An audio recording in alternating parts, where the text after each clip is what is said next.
জামাই, তোমরা কান্দছো কেন? কি হয়েছে? আব্বা, আপনি এখনো মরেন নাই? কি ফালতু কথা বলছো? আমি মরি নাই মানে? এই আম্মা, আপনি এটা কি কাজ করলেন? ফোন দিয়ে এমন ভাবে কান্নাকাটি করে বললেন যে আব্বা অসুস্থ। আমি তো ভাবছি আব্বা মারা গেছে। দেখেন আব্বা, দেখেন আপনার ছোট জামাই সে সব সময় আপনার মৃত্যু কামনা করে। তুমি কি ব্যাককল গাদা? আরে আমার শাশুড়ি আম্মা বলছে সে অসুস্থ, তুমি তার মাইরা ফেলা দিলা। এই চুপ করেন তো, আপনার তো কথাই হয় না। আপনি কথা বলার আগে মুখের মধ্যে একটা সোনো মাইরেন। আপা কি আপনার রাত্রের বেলা খুঁজে পায় না? টর্চ লাইট দিয়ে খুঁজতে হয়। এই, তুমি কি করতে চাও? আমি কালা কালা গলার মালা, আর তুমি সুন্দর গাছের বান্দর। দেখলে তো মনে হয় 3 বেলা গাঁজা খাও, হিরোইন খাও। নায়কের মতো একটা ছেলের আপনি হিরোইনচি বলতেছেন। এই কথা বলে সে প্রমাণ করে দিল সে একটা অশিক্ষিত ফকিন্নি। আরে বাবাজি, তোমরা থামো না, দোহাই লাগে, তোমরা একটু থামো। চলো ভিতরে চলো, তোমাকে দুজনের সাথে আমার জরুরি আলাপ আছে, আসো। আব্বা আমার মাফ করবেন, এই অশিক্ষিত ছোট লোক যেখানে আছে সেখানে আমি এক মুহূর্ত থাকবো না। আরে তোর মতো ফাউল হিরোইন জানা আছে, হ্যাঁ না, আমি এক মুহূর্ত থাকবো না। এই পারবিন, চলো। আচ্ছা ঠিক আছে, যাইবা যখন যাও, কিন্তু আমি তোমাকে ডাকছিলাম আসলে আমার সব সম্পত্তি দুই জামাইরে ভাগ করে দেওয়ার লেগে। তোমার আব্বা যেহেতু তার সব সম্পত্তি ভাগ করে দিবে, তাহলে যেইভাবেই হোক তার মন আমাকে জয় করতে হবে। তোমার আব্বাকে আমার খুশি করতেই হবে। আমার শ্বশুর শাশুড়িকে আমি অনেক ভালোবাসি, এইটা তাদেরকে বুঝাইতেই হবে। কেন? আরে কেন বুঝো না? তাহলে তোমার আব্বা আমার উপর খুশি হয়ে আমাকে বেশি সম্পত্তি লিখে দিবে। আরে তোমার আব্বার যে পুকুর, যেটা মাছ বেচে প্রতি বছর লাখ লাখ টাকা ব্যবসা করে, সেইটা আমার নামে লিখে দিবে। কিন্তু তুমি আব্বার মন জয় করবা কেমনে? আরে কিভাবে জয় করবো মানে? তুমি শুধু আমার বলো যে তোমার আব্বা কি করলে আমার উপরে সে খুশি হবে। আব্বারে কেউ কিছু উপহার দিলে আব্বা খুব খুশি হয়। এসব কি নিয়ে আসছো? না আম্মা, আপনি তো খবর দিলেন আব্বা অসুস্থ, তাড়াহুড়া করে চলে আসলাম, তখন কিছু নিয়ে আসতে পারি নাই, তাই এখন বাজারে যাই আব্বার জন্য সামান্য কিছু উপহার নিয়ে আসলাম। এইগুলির কি দরকার ছিল বলো তো? তোমরা আমার বাড়িতে আসলে তো আমি খুশি হই। কি কি আনছে দেখি? তেমন কিছু না, তবে আপনি খুশি হইবেন, কারণ আপনার জন্য আমি একটা টাইট জিন্সের প্যান্ট, একটা হাওয়াই শার্ট নিয়ে আসছি আব্বা। আর বলো কেন এমনি বলি? কোনদিন আমার জুতা মুজা শার্ট প্যান্ট পরতে দেখছো? আমি পরি পায়জামা, পাঞ্জাবি, ফতুয়া, লুঙ্গি, এগুলো আমি পরবো না। যাও, ওগুলো তুমি নিয়ে যাও। আব্বা, আমি ছোট মানুষ, আপনার জন্য সামান্য উপহার নিয়ে আসছি। লাগবো না বাবাজি, বড় জামাই উপহার নিয়ে আসছে, তার উপহার দেখে আমি বুঝতে পারছি তুমি কি নিয়ে আসতে পারো। আব্বা, এই ছাগল দিয়ে কি আর হাল চাষ করা যায়? আমি আপনার জন্য একটা পায়জামা, একটা পাঞ্জাবি, আতর, তাসবি, 2টা জায়নামাজ আর সামথিং ফল ফ্রুট নিয়ে আসছি। আব্বা নেন। বাবা জামাই, তুমি জানো আমি পায়জামা পাঞ্জাবি তো পরি। আমার জায়নামাজটা না পুরানো হয়ে গেছিল, খুব ভালো করছো, একটা নতুন জায়নামাজ তুমি আমার দিলা। খুব খুশি হয়েছে বাবাজি, তোমার উপর আমি খুব খুশি হয়েছি।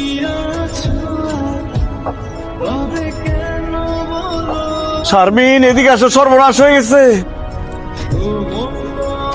কি ব্যাপার আব্বা, আপনি এই লোকের সাথে এত সকাল সকাল কই গেছিলেন? এই আলমগীর, তুমি আব্বার সাথে কথা বলবা না, আব্বা তোমার উপর খুবই রাগ। হেই, কি ধরনের কথা বলেন? আব্বা আমার উপর রাগ করবে কেন? কারণ তুমি নামাজ পড়ো না, তুমি বেনামাজি। আর এই যে দেখো আমার বড় জামাই ফজরের আজানটা দেওয়ার লগে লগে তৈরি হয়ে দাঁড়ায় আছে আমার নিয়ে মসজিদে যাইব। আর তুমি তো মনে হয় মাত্র ঘুম থেকে উঠছো। এই তুমি মুসলমানের ছেলে না? আব্বা বাদ দেন না, তার খামাখা বকাবকি করে লাভ নাই। শুনেছি একটা পশু আছে, তার লেজ থেকে চুঙ্গার মধ্যে 14 বছর ঢুকায় রাখলো সোজা হয় না, তার অবস্থা তো তার মর্মান্তিক। তারপরও তার হেদায়েতের জন্য আল্লাহর কাছে ফরিয়াদ করেছি, দেখি কবুল করে কিনা। মাশাআল্লাহ মাশাআল্লাহ, খুব ভালো করছো বড় জামাই। আসলে এই জন্য তোমার আমি এত পছন্দ করি। কিন্তু বেনামাজি লোক যে আমার পছন্দ না, এটা মানুষ বুঝে। চলো আজকে জামাই শ্বশুর একসাথে বসে নাস্তা করবো। জি অবশ্যই আব্বা। আসসালামু আলাইকুম। হে শারমিন, ধলা সামরার সামাই পেয়ে এই দুলাভাইকে ভুলে গেছো, অথচ তোমার বিয়ের আগে আমি যখন শ্বশুর বাড়িতে আসতাম দুলাভাই খাপ করে জড়াই ধরতাম। আমি আপনারা কখন জড়ায় ধরতাম? হ্যাঁ, অহন তো বুঝলা যাই ভাই। তয় শারমিন, তুমি যে সিনেমা হলে যাইয়া কোনার সিটে বইসা এই দুলাভাইয়ের কাঁধে মাথাটা দিয়া রাশেম মালার প্রেম সিনেমাটা দেখছো? দুলা ভাই একদম আবল তাবল কথা বলবেন না। তোমার কি মনে আছে তোমার বিয়ার আগে যখন আমি শ্বশুর বাড়িতে আসতাম, বিছানার এক পাশে ঘুমাইতো তোমার বড় বোন, আরেক পাশে ঘুমাইতা তুমি, মাঝখানে ঘুমাইতাম আমি। আহারে, সেই দিনগুলির কথা এখনো মনে পড়লে আল্লাহ, শারমিন এটা আমি কি শুনলাম? তুমি এই মাগুর মাছের সাথে ঘুমাইতা? আল্লাহ, এই কথা শোনার আগে এই মাগুর মাছের মাথা ঠাটা পড়লো না কেন? তুমি মাথা গরম করো না, দুলা ভাই সব মিথ্যা কথা কইতেছে, আর কথা বিশ্বাস করো না। আলমগীর। হ্যাঁ, এই গাব গাছের গোড়া, তুই হাসবি না? তোর কত বড় সাহস, তুই আমার বউর সাথে ঘুমাইছস? তোর আজকে আমি মাইরে ফেলামু। আর তুই, তোর কত বড় সাহস, তুই কিসের জন্য তোর দুলাভাইয়ের সাথে ঘুমাইছস? বিশ্বাস করো আলমগীর, আমি আমার দুলা ভাইয়ের সাথে ঘুমাই নাই। সে তোমার আমার মধ্যে ঝামেলা লাগানোর জন্য সব মিথ্যা কথা বলছে। তুই কোনো কথা কবি না, হারামজাদি রাক্ষসী, ইচ্ছা করতেছে ইট দিয়া মাইরা তোর মাথা একদম ফাড়া ফেলাই। তোমার এত বড় সাহস, আমার তো বিশ্বাস করতে কষ্ট হইতেছে। সি সি সি সি সি, আমার স্নেহবাদন শালিটারে কি অকথ্য ভাষায় গালাগালি করলো। সবকিছু আপনার জন্য হয়েছে আব্বা, আমি আপনার বুঝাই বলতেছি। তোমার কোনো কথা শুনতে চাই না জামাই। আমার বাড়িতে দাঁড়াই আমার মেয়ের সাথে তুমি এরকম ব্যবহার করতেছো, না জানি তোমার বাড়িতে আমার মেয়ের উপর কি পরিমাণ অত্যাচার করো তুমি। তোমার খুব ভালো মানুষ ভাবছি। করছিলাম। আম্মা আপনি ভুল বুঝতেছেন, আমি আসলে শারমিনের গালি দিতে চাই নাই, ওই দুলাভাই মাছ নিজে দোষ করছো আবার আরেকজনের উপরে দোষ চাপাইতে চাও। আমি খুব মাইন্ড করলাম তোমার উপরে ছোট যাবো। আমি যে তোমারে বারবার বলছিলাম দুলাভাই তোমার আমার মধ্যে ঝামেলা করার জন্য এইসব মিথ্যা কথা বলতেছে, এখন বিশ্বাস হয়েছে? বুঝতে পারছি, আমি সব বুঝতে পারছি। তোমার দুলাভাই আমার সাথে গেম খেলছে, কিন্তু খেলা এখনো শেষ হয় নাই। মা কি করছে এখানে বইয়া বইয়া? এমনি বসে আসছি। ছোটকালে যে আমি তোর নৌকা বানাই দিতাম, ওইটা পানিতে ভাসাইতি, যদি ডুবে যাইতো আবার আমি বানাই দিতাম। এই দেখ তোর লাগে আমি কতগুলি নৌকা বানাই লইছি। আমি কি এখন সেই ছোট পারবি না যে আমি নৌকা ভাসাবো? তুই আমার কাছে সব সময় ছোটই থাকবি। আর ভাষা দেখি এই গোড়ার মতো সিসি করতেছ কেন? আরে দুলাভাই, আপনার জন্য আমার খুব মায়া হইতাছে। আপা যে আপনার একটু পছন্দ করে না, আজকে সেটা প্রমাণ পেয়ে গেলাম। আমার বউ আমার তার জীবনের চেয়েও বেশি ভালোবাসে। আপনার যদি ভালোই বাসা থাকতো, আরেক বেটার সাথে পুকুর পাড়ে বসে গল্প করতাম।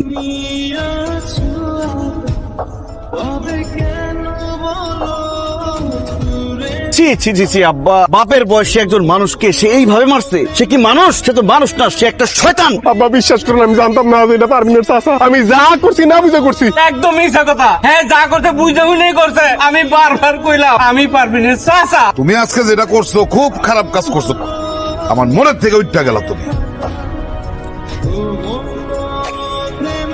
তুমি আমার চানি লাগেন? চা গোসল করার জন্য নিছি। তোমার গোসল করতে মন চাইলে তুমি নর্দমায় যাও। এটা আমার চাচা দাও। ও এটা আপনার চা?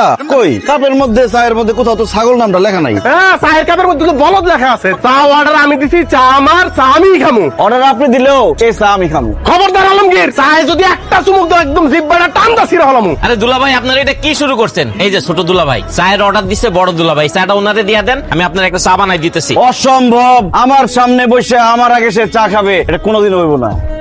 আমার চা আমি না খাই যাবো না, তুমি অন্য রাস্তা খাও। তোমার এই দুই জামাই ছোট লোক বেদব ইতর ফাজিল। আচ্ছা বাড়ির না ঝগড়া করো, এর লেগে রাস্তাঘাটে দোকান পাড়াইয়া ঝগড়া করে রাখবো? এই দুনিয়ার কি আর কোনো পোলা পাও নাই? হ্যাঁ এই অসভ্য দুইটার কাছে দুই জামাই কি লেগে দিতে গেছো? তুমি রে খালি সহ্য করছো না? আমি যদি তোমার জায়গায় হইতাম লাইকে দুইটারে বাইতে বার করে দিতাম। এই এলাকায় আমার একটা মান সম্মান আছে, কিন্তু তোমরা দুই জামাই আজকে যেটা করলা, আমার মান সম্মান সব শেষ। আমি তো অবাক হয়ে যাই যে আমার জামাই হইয়া তোমরা দুইজন কোন আক্কেলে এই চায়ের দোকানে গিয়া এমনি ঝগড়াঝাটি করলা। আমার মাথায় ঢুকে না, তোমরা যখনই আমাদের বাড়িতে আসো তখনই দুইজনের মধ্যে এত ঝগড়া কেন? কিসের শত্রুতা তোমাদের মধ্যে বলো তো? আম্মা আমার আসলে কারোর সাথে কোনো শত্রুতা নাই, কিন্তু দুলাভাই সবসময় আমার সাথে হিংসা করে, সবসময় আমার ছোট কইরা আব্বার কাছে বড় হইতে চায়, ভালো সাজতে চায়। আমিও তো একটা মানুষ, বলেন কতক্ষণ আমার মেজাজ ঠিক রাখতে পারি? এই ফালতু কথা কইবা না। আমি তোমার হিংসা করি না, তুমি আমার হিংসা করো। আমি এই বাড়ির বড় জামাই, ন্যূনতম সম্মানটুকু সে আমার করে না। মাঝে মধ্যে তো সে আমার তুই তুমগারি করে। শর্মের কথা কি কমু, দুই একবার তো সে আমার গায়ে হাত তুলছে। এখন সে ছোট জামাই যদি আমার গায়ে হাত তোলে, আমি কি তার ছাইরে দিব? আপনিও তো তার গায়ে হাত তুলছেন। আম্মা দুলাভাইয়ের কথা একদম বিশ্বাস করবা না, সে একটা মিসকা শয়তান। আমার জামাইরা সে সহ্যই করতে পারে না, আর তোমার জামাই আমার জামাইরে খুব সহ্য করতে পারে। আব্বা সব নাটের গুরু হইতেছে এই ছোট জামাই। ওর ইচ্ছা করে আমার জামাইয়ের পায়ে পা দিয়ে ঝগড়া করে। খবরদার আপা, নিজের জামার দোষ আরেকজনের ঘাড়ে দিবেন না। এই, খবরদার করে দিলাম, আমার বউর সাথে উচ্চ স্বরে কথা বলে জিব্বা টানিয়ে ছিঁড়ে ফেলা দেব। খবরদার। আল্লাহ, তোমরা কি ভুলে গেছো তোমাদের সামনে যে তোমাদের শ্বশুর, আমি তোমাদের শাশুড়ি মুরব্বী মানুষ বসে আছি? সব ভুলে গেছো তোমরা? সব আমারই দোষ, নাহলে আমি এমন দুইটা মানুষের লগে আমার মায়া দুইটার বিয়া দিব কিসের জন্য? ভুল একটা করছি, কিন্তু আর ভুল করুম না। আমি ভাবছিলাম যে আমার সব সহায় সম্পত্তি আমি দুইজনের সমান ভাগে ভাগ করে দিব, যেহেতু দুই জামাইয়ের মধ্যে কোনো বনিবনা নাই, খালি ঝগড়াঝাটি করে দুইজনে, সেহেতু আমি সিদ্ধান্ত নিয়েছি আমার সম্পত্তির একটা কানা করিও আমি এই দুইটারে দিব না। আমার সম্পত্তির ব্যাপারে আমি অন্য সিদ্ধান্ত নিব। এখন যাও তোমরা আমার চোখের সামনে থেকে যাও। এই, তোমার জামাই এলে আমার সামনে তো সরো। আর রাখেন তো দুলাভাই, আমার জামাই আপনার সাথে ঝগড়াঝাটি করতে আসেন, সে আপনার সাথে বন্ধুত্ব করতে আইছে। আব্বা আমাদের দুজনের উপরে রাইগা আছে, বলে দিচ্ছে আমাদের সম্পত্তির ভাগ দিব না। এখন যদি আমরা ঝগড়াঝাটি বাদ দিয়ে মিলা না যাই, তাহলে সম্পত্তির ভাগ আরো পাবো না। হরসে আমার মনে হয় কি তোমরা দুজন মিলা যাও, তাহলে তোমাদের দুজনের জন্যই ভালো হবে। হায় হায় আম্মা, দুলাভাই বড় মানুষ, মাছের মাথা খাবে দুলাভাই, আপনি আমার কেন দিলেন? দুলাভাই মাছের মাথাটা আপনি খান। না না আলমগীর, আমি জানি মাছের মাথা তোমার খুব পছন্দ, তুমি খাও ভাইয়া। না না দুলাভাই, মাছের মাথাটা আপনি খান। আমি কিন্তু রাগ করবো আলমগীর, তুমি খাও ভাইয়া। আচ্ছা ঠিক আছে, আমরা এক কাজ করি, আমরা দুজনেই মাছের মাথাটা খাই। করেন ভাই। আমি কি স্বপ্নে আছি নাকি বাস্তবে আছি? আমার দুই জামাই একজন আরেকজনের খাওয়াই দিতেছে। আম্মা এখন থেকে আমাদের দুই বোনের জামাই আর ঝগড়া করবে না, তারা এখন মিলে গেছে। আল্লাহর কাছে লাখ লাখ শুকরিয়া। আমি সারা জীবন এটাই চাইছিলাম যে তোমাদের মধ্যে জানি আর ঝগড়াঝাটি না হয়, কারণ তোমাদের দুজনকে তো আমি মেয়ের জামাই মনে করি না, মনে করি যে আমার নিজের সন্তান। আমি আজকে খুব খুশি, খুব খুশি। আব্বা আমরাও খুব খুশি। আব্বা আমরা যেহেতু মিলে গেছি এবং আপনারাও যেহেতু খুশি, তাইলে এবার আমাদের সম্পত্তি গুলি আমাদের যার যার নামে একটু ভাগ করে দিলে ভালো হয়, কি বলো? বাবা আর দেরি না করে আমাকে সম্পত্তি আমাকে বাকিটা বুঝাই দেন। বুঝলাম না, সম্পত্তি আমি তোমাদের ভাগ করে দিব কিভাবে? তোমাদের না বললাম যে আমি আমার সম্পত্তি নিয়ে অন্য একটা সিদ্ধান্ত নিব, সেটা তো আমি নিয়ে ফেলাইছি। আমার সব সম্পত্তি আমি এতিমখানায় দান করে দিচ্ছি। আব্বা কি কইতেছেন আপনি এসব?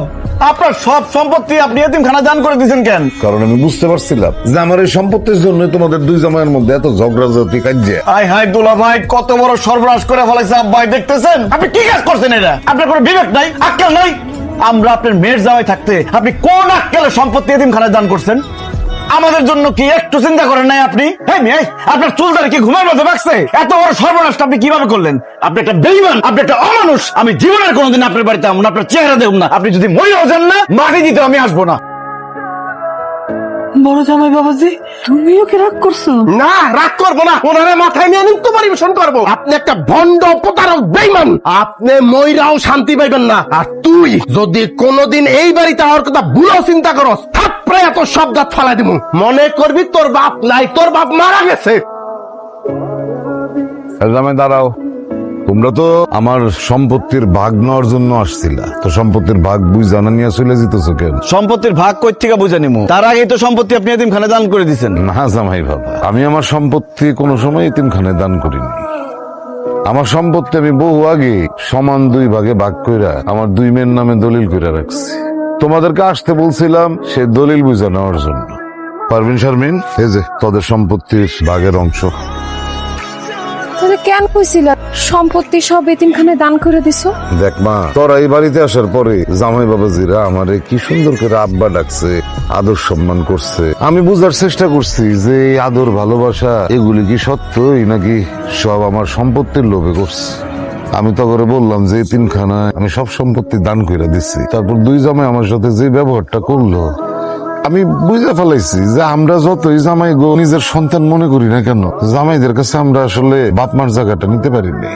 আমরা তোমার কাছে শ্বশুর শাশুড়ি, সম্পত্তির ভাগ দেওয়া শ্বশুর শাশুড়ি। আপনি আমাকে আর লজ্জা দিয়েন না। সম্পত্তির লোভে আসলে আমরা অমানুষ হয়ে গেছিলাম। আপনারা শ্বশুর শাশুড়ি আমাদেরকে যে এত আদর করেন, এত ভালোবাসেন, এটা কখনো চোখে পড়ে নাই। আব্বা, এই সম্পত্তি আমার লাগবে না আব্বা, আপনারাই আমার সবচেয়ে বড় সম্পদ। আমারও কোনো সম্পদ লাগবে না, ওই আলমগীর কইছে না